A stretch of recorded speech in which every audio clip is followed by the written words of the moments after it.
10 class 12th student.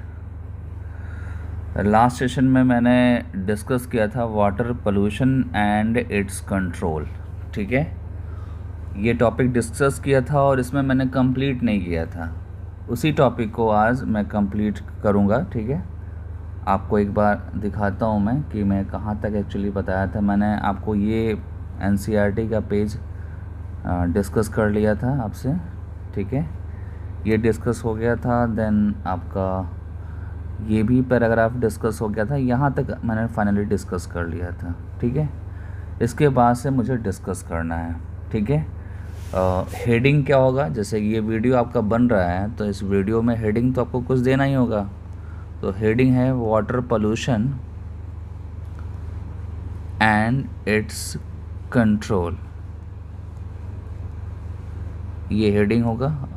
ठीक है, part second कर सकते हैं आप। पार्ट सेकंड मैं कोशिश करूँगा दोनों लेक्चर को एक साथ ऐड करके शेयर करूँ, बट अभी जो मैं बना रहा हूँ वो पार्ट सेकंड है, क्योंकि एक पार्ट मैंने बना के ऑलरेडी शेयर कर दिया है। तो चलते हैं, स्टार्ट करते हैं। लास्ट सेशन में मैंने आपको बताया था कि कोई भी वाटर बॉडीज़ है, अगर वहाँ पे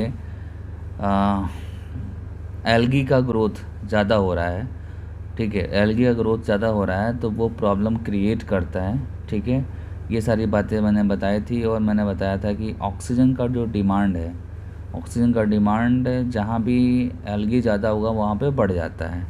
ये मैंने लास्ट वाले लाइन में बताया था आपको। ठीक है, उसी के आगे मैं चल रहा हूँ। Presence of large amount of nutrients in water also cause excessive growth of planktonic algae. ठीक है, फ्री फ्लोटिंग प्लैंकटोनिक एल्गी। तो यहाँ पे ये बता रहा है कि जिस भी वाटर बॉडीज़ में हम ये मान रहे हैं कि वहाँ पे ज़्यादा एक्सेसिव अमाउंट्स में न्यूट्रिएंट्स हैं, ठीक है, लार्ज अमाउंट में न्यूट्रिएंट्स हैं, तो वहाँ पे प्लैंकटोनिक एल्गी, ठीक है, थोड़ा सा कन्फ्यूज़न होता है फाइटोप्लैंकटॉन्स और जू प्लैंकटॉन्स में, बट आपको ध्यान देना होगा। क्या आपको बोलना है? Planktonic algae, free floating algae. ठीक है, जिसको क्या बोलते हैं? Algal bloom. क्या बोलेंगे? Algal bloom. ठीक है, blooms cause deterioration of water quality. कह रहा है कि अगर एल्गी का अमाउंट वहाँ पे ज़्यादा हो जाएगा तो वाटर का क्वालिटी जो है वो डिटोरिएट होगा और फिश की डेथ होगी। ठीक है, फिश मार्टेलिटी जो है आप देख रहे हो कि बढ़ जाएगी, क्योंकि वाटर कंटेंट में वाटर में जो ऑक्सीजन का लेवल है वो डिक्रीज़ हो रहा है। ठीक है, वाटर क्वालिटी ख़राब हो रही है। Then some bloom forming algae extremely toxic human beings, मतलब कि ये जो एल्गल ब्लोम है ये जब ज़्यादा हो जाते हैं तो वो ह्यूमन बींग्स के लिए भी टॉक्सिक होते हैं और अदर एनिमल्स के लिए भी टॉक्सिक होते हैं जो कि वाटर बॉडीज़ में प्रेजेंट हैं। ठीक है, नेक्स्ट जो पैराग्राफ है यहाँ पे ये बहुत ही यूनिक टाइप का पैराग्राफ है और बहुत इन्फॉर्मेटिव है। यहाँ पे बताया गया है कि एक ऐसा फ्लावर है जो देखने में बहुत खूबसूरत है, ब्यूटीफुल है। ठीक है, कुछ उसका कलर जो है ब्लूइश है। ठीक है, और वो वाटर बॉडीज़ में फ्लोट करता है। ठीक है, और उसके फ्लावर के कलर के वजह से इंडिया में कब इंट्रोड्यूस किया गया था, काफ़ी टाइम पहले। ठीक है, उस टाइम के अकॉर्डिंग देखा जाए तो वो एलियन स्पीसीज़ था वो।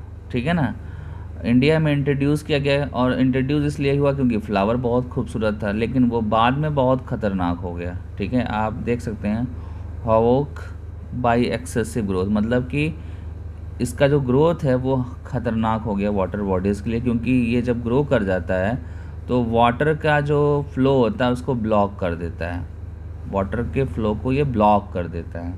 ठीक है, ये चीज़ आप ऑब्ज़र्व भी कर सकते हैं अगर आप किसी ऐसे एरिया में रह रहे हैं जहाँ पे वाटर लॉगिंग है या वहाँ पे पॉन्ड है, लेक है, ठीक है, कुछ ऐसा है, वाटर बॉडीज़ है, और आपने वहाँ पे देखा कि कुछ ब्लूइश कलर का कुछ खूबसूरत सा फ्लावर वाला प्लांट फ्लोट कर रहा है, तो आप उसको एक बार ज़रूर सोचिए कि वो कौन सा प्लांट है। वैसे मैं प्लांट का नेम बता देता हूँ, नेम है वाटर हाइसिंथ, कॉमन नेम है इसका, और अगर आप इसका बॉटनिकल नेम पूछते हैं तो नेम हो जाएगा आपका इकॉर्निया ग्रास्पिस। ठीक है, तो ये बॉटनिकल नेम और जनरल नेम आपको पता होना चाहिए। और ये नेम जो है, ये जो भी प्लांट है, ठीक है, जिसका नेम मैंने बताया, ये बहुत ही ख़तरनाक और प्रॉब्लम क्रिएट करने वाला एक्वेटिक वीड है, ठीक है, क्योंकि ये वाटर को फ्लो करने से रोकता है, ठीक है। और इतना ख़तरनाक है कि इसको बोलते हैं क्या है, टेरर ऑफ बंगाल बोलते हैं। क्या बोलते हैं? Terror of Bengal. ये लाइन आपको 11th में भी मिलेगा आपको,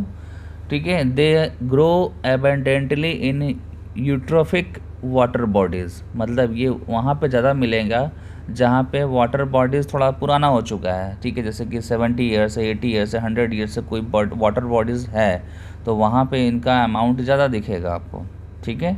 और ये क्या करते हैं, देखो आपको पता है ना, नीट में अच्छे वाले क्वेश्चन आते हैं। जैसे यहाँ पे ज़्यादातर स्टूडेंट का फोकस होगा कि terror of Bengal word learn कर लें क्योंकि ये प्रॉब्लम क्रिएट करता है, या इसका बॉटनिकल नेम लर्न कर लें, या इसका कॉमन नेम लर्न कर लें। लेकिन देखो यहाँ पे एक जो इम्पॉर्टेंट लाइन, उससे भी ज़्यादा, मतलब जितने भी मैंने पॉइंट्स आपको बताए हैं उनसे भी ज़्यादा जो इम्पॉर्टेंट पॉइंट है वो क्या है, इम्बैलेंस, ठीक है। Imbalance in the ecosystem dynamics of the water bodies, मतलब वाटर बॉडीज़ जो भी है उसका इकोसिस्टम जो है उसको इम्बैलेंस करता है। कौन करता है?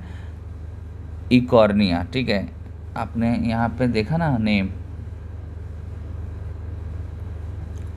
इकॉर्निया, ठीक है, ये जो है ये इम्बैलेंस करता है। तो आपको मेन जो लाइन पढ़नी है वो क्या पढ़नी है, lead to an imbalance in the ecosystem dynamics of the water bodies, ठीक है।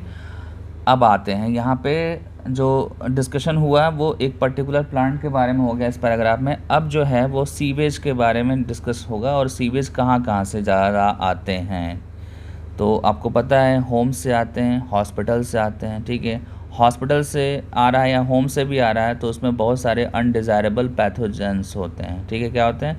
अनडिज़ायरेबल पैथोजेंस होते हैं, ठीक है, जो डिजीज़ कॉज करते हैं, ठीक है, डिजीज़ कॉज करते हैं। जैसे कि आपको पता है अच्छे से कि डिसेंट्री, टाइफाइड, जॉइंटिस, कॉलरा, ये सब वाटर बॉर्न डिजीज़ हैं। क्या है? Water borne. तो वाटर जब हमारा कंटेमिनेटेड होगा ड्यू टू होम सीवेज या हॉस्पिटल सीवेज से, ठीक है, तो ऑब्वियसली क्या होगा, हमको बहुत सारे डिजीज़ होने के चांसेस होते हैं जिनको हम बोलेंगे वाटर बॉर्न डिजीज़, ठीक है।